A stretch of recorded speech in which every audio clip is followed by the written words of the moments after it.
Ashlei Souza, and you're watching another episode of Staged. Today, we're gonna be at a new development, the Lexi Condos in Kips Bay. We're gonna be staging not one, but two different units, a 1-bedroom and a 2-bedroom. We're working with Andrew Bowen and his team at Ash Staging for this project. For the 1-bedroom, it's really bright. They've got nice marble in the kitchens, Italian walnut cabinetry. So I think that they'll pull with those colors and see how we can enhance that feature. I know one of the units has beautiful views of the Empire State Building, but I kind of see it. I wonder how we'll be able to really make that view pop. The 2-bedroom home is a unique layout. The 2 bedrooms are in the back where it's inside. It's an interior courtyard, so it's a little darker. They'll want to do something to try to brighten that up and really make the space feel large. And there's something interesting you'll notice in the primary bedroom, the wall isn't exactly flush. So I'm curious to see how they're going to either maybe cover that or just embrace it. We'll see what Andrew and his team have up their sleeve. I'm sure they'll make it really magical.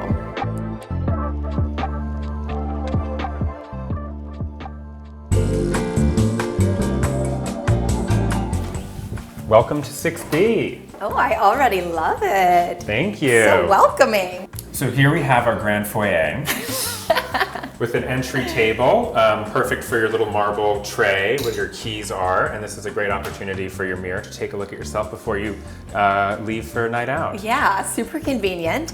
Now, in Manhattan, there's a lot of small spaces. So I'm sure you run into this a lot in your job on the daily. So this is under 700 square feet, am I right? That's correct, 693. Wow, okay. So tell me how you made all of this work. You've got a lot to do in here, right? You're gonna have entertaining guests, so you need a place to sit, you need a place to eat. You've got plenty of room to prepare, of course your bedroom, but that's a lot to fit in a small amount of square footage.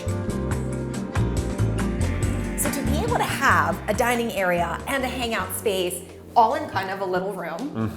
Walk me through it. What were the challenges? How did you make that happen? Absolutely. It's really all about using every square inch. So we scale everything in AutoCAD like an architect and make sure that every piece is perfectly sized for the space. That way we can maximize capacity. Yeah. So you have a sofa for 3, armchairs for 2, and an accent ottoman for 1. Plenty of seating for entertaining. Yeah, I'm really impressed. So 3, 4, 5, you got 6 people. This table, I'm sure you could even do more at. Absolutely. We're showing 4, but you can definitely comfortably squeeze 6 with your besties. Of course. And then we even have 3 at the breakfast bar here. I love it. Well, breakfast bar, I was thinking this was the cocktail bar. Oh, well, you know. Because you have your bar set up over here, right? Really, it's New York. You can drink anywhere and anytime. You've still got plenty of room to move around as well, which is great. And it's not feeling compromised, even though you have an oversized island. So you've got plenty of space to work, but it all fits really nicely. Thank you. It's really all about flow. So we want to make sure that there are no points where you have to stop and turn around. So you can walk around the table, you can walk around the coffee table here. It's all about openness while also making sure that you're providing seating and surfaces for everyone. So smart. So something that I noticed when I first walked in, besides these big windows, you have this cool New York City view, but it just feels really bright and open. Yeah, absolutely. Well, part of that is due to these mirrors that we installed here. So this is a really great trick for staging. Yeah. So what we do with these is we position them to maximize lighting and also views. Because if you go right here, you can actually get another great vista of the Empire State Building. So cool that you incorporated the view twice. Exactly. I love that.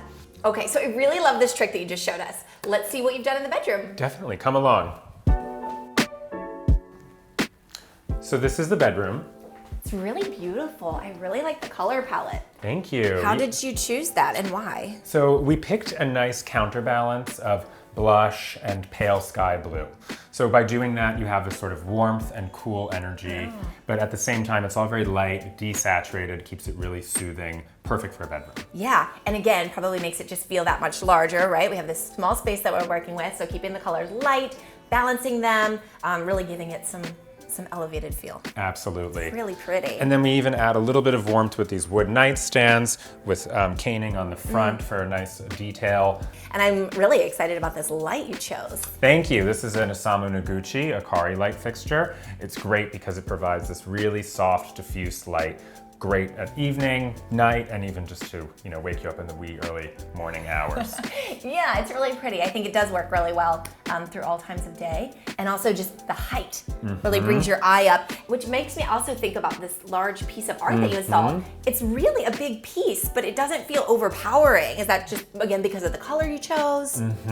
So this is a work that was chosen for its scale. And scale is really everything, because in New York, you think about square footage, but you also have to think about cubic footage. Oh, sure. And for us, we love to show the ceiling height and illustrate that through bringing artwork all the way up. Makes the little space feel bigger because you have this grand, you have your eye drawn into all these spaces, so it just automatically expands. That's really clever. I love it. It helps frame it, especially in an all-white space. If everything is low, you actually have no sense of how tall the ceilings are, and then things can feel smaller. So especially when you have a smaller footprint, it's critical to keep bringing things up. So Andrew showed us what it's like to stage a smaller space, right? But Andrew, I know that you have a 2-bedroom next door that you also did. That's right. Right? I'm sure that came with a different set of challenges. You have no idea. Okay, let's go take a look at that one and see what was different.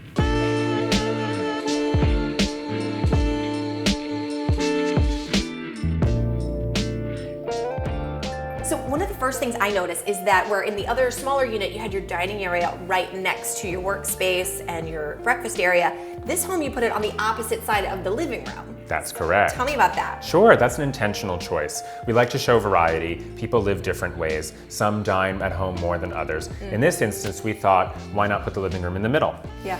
It provides a really nice sort of freedom of movement. That's why we have this round coffee table. We have low accent chairs in leather with no arms, which provide a little more openness as well. Yeah. And then finally, you're brought over to your dining room here, which has set for 4, but of course can fit more. Yeah, and it's great that you're right here next to the balcony when you're eating, right? Exactly. So it's almost as if when the doors open, you're having a lunch al fresco. Oh, I love that. And the materials are so nice. I love the wood. You've got, the greenery. You've got pictures of mountains and forests and then the wood here. There's a ton of natural materiality. One of the themes in this unit was actually how do we bring nature into the concrete jungle? So while of course we have sleek materials like iron, like aluminum, like these more industrial inspired elements, we're also bringing in a lot of naturals, wood, marble.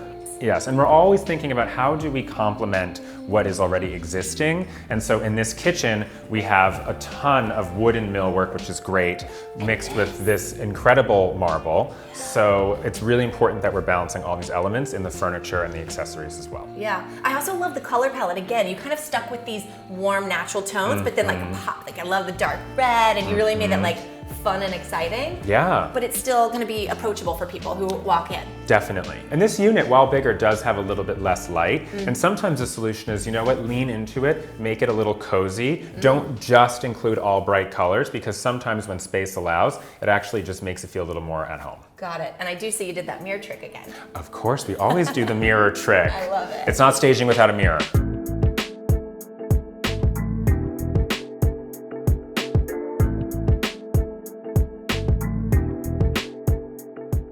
This is a really exciting bedroom. You've got a lot of different focal points that you wouldn't always expect in a bedroom. We love the unexpected. It's really important to make everything memorable. So here we've started with this sort of unusual condition where the bed wall actually has 2 distinct surfaces. Well, I didn't notice, so you must have done something right. Exactly. So rather than try to hide it, we embraced it, and we thought this is a perfect opportunity to showcase a different kind of art program. So on the left, we have this great vintage piece from an antique store on the North Fork of Long Island. Love originals. Exactly. And then on the right, we have this 3-piece sculpture that has a reflective surface, sort of functioning as a mirror and art at the same time. Yeah.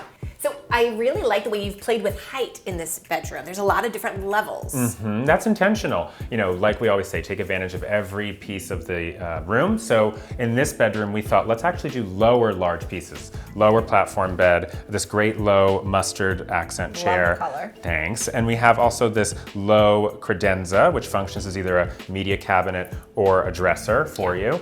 And then to counterbalance that opens up all of this extra space for this large light fixture. I would have never thought I could have fit such a large lighting fixture in a space like this. And look, when you have these kind of open white boxes, these blank canvases that you can really put your stamp on in New York, things like lighting, because they're attached to the space, actually become somewhat architectural. So having these grand statements, while bold, as long as they're calculated and balanced properly, works really well. It's excellent. I'm absolutely in love with it.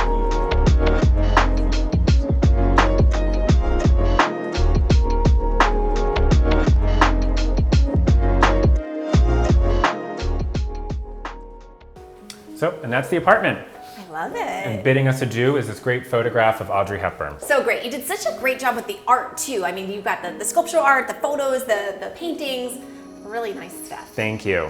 So thanks again, Andrew. You and the Ash Staging team are always so good. So I want to hear from you. What was your favorite piece of art in this home? Was it the sculptural pieces or one of the large paintings? Drop your comments below. Thanks for watching another episode of Staged. I'm Ashlei Souza, and I'll see you next time.